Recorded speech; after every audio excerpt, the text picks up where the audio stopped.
Puerto Rico, 1995. A farmer wakes up to find 8 of his sheep dead. Not mauled, not partially eaten, just dead. Blood completely gone, and each one with a cluster of small puncture wounds on the chest. No tracks, no evidence of how anything got in or out. Local authorities look at it, struggle to explain it, and move on. Then it happens again, and again, and again. Within months, over 150 animals across the island have turned up the same way. A witness steps forward with a description of what she saw outside her window. And suddenly, the whole island, and eventually the whole world, has a name for it. El Chupacabra, the goat sucker. And unlike most cryptids, this one is just over 30 years old. Welcome back to Purple Possum Cryptids, where no legend is too weird and no swamp is too dark. Every episode, we dig into the real history behind a cryptid and count down the 10 facts you'll actually want to remember. Today's creature is a vampire, a shapeshifter, and possibly a side effect of watching too many horror movies in the summer of 1995. This week, we're talking about El Chupacabra. Let's get into it. The Chupacabra is unusual in the world of cryptids for one big reason. We know almost exactly when it was born. Most legends stretch back centuries, with murky origins and vague first sightings. The Chupacabra has a specific year, a specific island, and controversially, a specific movie it might own its existence to. It starts in March 1995 in Puerto Rico. 8 sheep were found dead in Orocovis with 3 puncture wounds each on their chests and, reportedly, not a drop of blood left in their bodies. Investigators were stumped. The wounds didn't match any known local predator, and the way the animal had died didn't fit any ordinary explanation. The deaths were strange enough to make local news, but there was no creature yet. No name, no legend, just dead animals. That changed in August when a woman named Madeline Tolentino in the town of Canovanas reported seeing something outside her window. A 4-foot-tall, bipedal creature, upright and moving on 2 legs, with enormous dark eyes, long spinal quills running down its back, gray skin, and an alien quality that she struggled to put into words. Around the same time, as many as 150 farm animals and pets were reportedly killed in the Canovanas area. The reports spread across the island instantly. Over 200 sightings were recorded in 1995 alone. Farmers formed armed vigilante groups. The mayor of Canovanas went out personally with a live goat in a cage as bait to try to find it.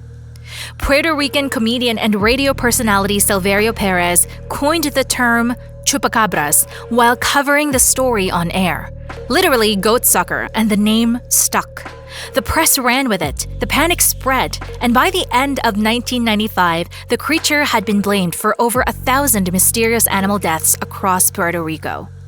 Then it jumped the island. Reports started coming in from across Latin America, Mexico, Chile, Argentina, Brazil, Colombia, and more. By the mid to late 1990s, sightings were being reported as far north as Texas and Florida. A Spanish-language talk show dedicated a full broadcast to the phenomenon in 1996, and that single broadcast reportedly triggered a fresh wave of sightings across the Americas within days. The Chupacabra had gone continental. Here's where this story gets genuinely complicated. Investigator Benjamin Radford spent 5 years tracking the legend for his 2011 book, and what he found was this. Madeline Tolentino's description of the creature, the spinal quills, the alien eyes, the bipedal reptilian body, was almost identical to the creature Sill in the 1995 science fiction horror film Species. That film had opened in Puerto Rico in July of 1995, just weeks before the first eyewitness account. Tolentino herself confirmed she had seen the movie before her sighting. Radford also found that livestock examined after chupacabra attacks often still had normal blood levels, not having been drained at all, and the wounds were consistent with ordinary animal predators. Meanwhile, starting in the early 2000s, the chupacabra's descriptions started changing. Reports out of Mexico and the American Southwest described something completely different from the Puerto Rican version. a four-legged, hairless, dog-like creature with enormous eye sockets, a bony spine, and fangs. Wildlife specialists who examined these cases consistently identified them as coyotes or dogs with severe mange, a parasitic skin disease that causes fur loss and grotesque physical distortions. Several specimens were caught, tested, and confirmed as mangy coyotes. The modern chupacabra caught on camera in Texas ranches, probably a coyote having a terrible month. And yet here we are, nearly 30 years later, and the legend is still going. Because whatever the chupacabra actually is, misidentified animal, mass hysteria, a pop culture legend born from one horror movie, and one unlucky radio segment, it tapped into something real. The fear of an unseen predator in the night that takes without a trace. Now, let's count down the top 10 chupacabra facts. Number 10. The chupacabra has a vampire precursor that predates it by 20 years. In 1975, a series of livestock killings in the small town of Moca, Puerto Rico, drained animals of blood through small circular incisions. Locals call it El Vampiro de Moca. Authorities initially suspected a satanic cult. The attacks eventually stopped without explanation. 20 years later, when 1995 hit, people who remembered Moca said, "Here we go again." Number 9. One of the weirder alternative explanations for the original Puerto Rico sightings involves monkeys. Specifically, a population of rhesus monkeys that were brought to the island for medical research in the 1930s and eventually escaped into the wild.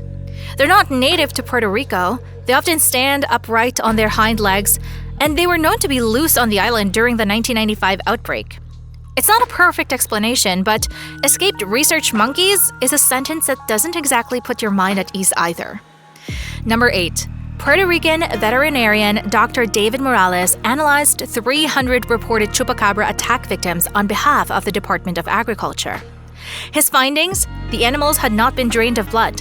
They had normal blood levels. The puncture wounds were real, but the vampirism was not. Scientists also noted that blood settles and coagulates rapidly after death, which can make a carcass appear bloodless to anyone who doesn't know what to look for. Number 7. The chupacabra has a 3 puncture wound signature that shows up consistently across attack reports, which is strange because carnivores typically have 2 fangs. 3 holes in a downward-pointing triangle formation became a kind of calling card in the 1995 reports, and no known predator in Puerto Rico at the time matched that bite pattern. That specific detail is one of the harder things to explain away, even for skeptics. Number 6. The description of the chupacabra didn't stay consistent. It changed through mistranslation. A report spread from Puerto Rico into Mexico and then the United States in the late 1990s. Errors in news translations gradually shifted the creature from bipedal and reptilian to four-legged and dog-like. By 2000, the canine version had largely replaced the original in public consciousness. The creature that got mangy coyotes mistaken for it in Texas is not the same creature that people in Canovanas described in 1995. The legend quietly became 2 different animals through a long game of telephone. Number 5. The first time most of the United States heard the word chupacabra wasn't from a news broadcast. It was from The X-Files. The show featured the creature in a 1996 episode, and it's widely credited with turbocharging the legend's spread into mainstream American pop culture. For a lot of viewers, fiction arrived before fact, which may say something about why the story took hold so fast north of the border. Number 4. Logic works against the chupacabra in one very specific way. Puerto Rico is a small, densely populated island. For a breeding population of large, blood-drinking cryptids to exist there undetected would require hundreds of individuals. Hundreds of 5-foot-tall creatures on an island that size, and not a single confirmed specimen, bone, or nest. Investigators who've pointed this out note it's one of the most compelling arguments that what people saw in 1995 was something other than a new species. Number 3. Despite every rational explanation on the table, the chupacabra has gone genuinely global. Sightings have been reported as far afield as Russia, the Philippines, and Chile. Each region tends to describe something slightly different. The creature seems to adapt to local fears and local fauna, which is either evidence of a wide-ranging cryptid or a masterclass in how legends travel and mutate across cultures. Number 2. The Chupacabra appeared on The X-Files, spawned multiple feature films, inspired video games, and even got its own Netflix movie in 2023. But perhaps its most surprising cultural moment was a 2007 episode of South Park in which Cartman hunts one in Mexico. The goat sucker had officially crossed from monster to meme. Not many cryptids can claim a South Park appearance as part of their legacy. Number 1. The creature's name was an accident of timing. Silverio Perez coined chupacabras as a throwaway joke on a radio broadcast, but it became the official name for a legend that spread across an entire hemisphere.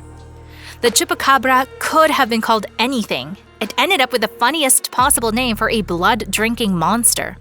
And somehow that's made it more memorable than almost anything else in the cryptid canon. Bonus fact: one more detail that didn't make the countdown. In 2023, the Netflix film Chupa reimagined the creature as a friendly, baby dragon-like companion to a child, which is arguably the wildest image rehabilitation in cryptid history. 30 years ago, it was draining livestock dry in the dead of night. Now it's a children's movie character. The goat sucker went full-on Pokemon. The Chupacabra is fascinating precisely because it's so new. New enough that the original witnesses are still alive. The original newspaper archives are searchable online, and the investigation into what really happened in Puerto Rico in 1995 is genuinely still ongoing. It's a legend being born in real time, which almost never happens. Does that make it more believable or less? Drop your theory in the comments.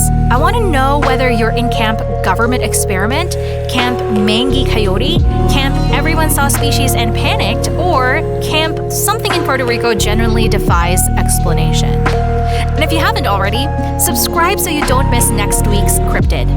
I've been your host at Purple Possum Cryptids. Stay weird, stay curious, and keep the livestock pen locked.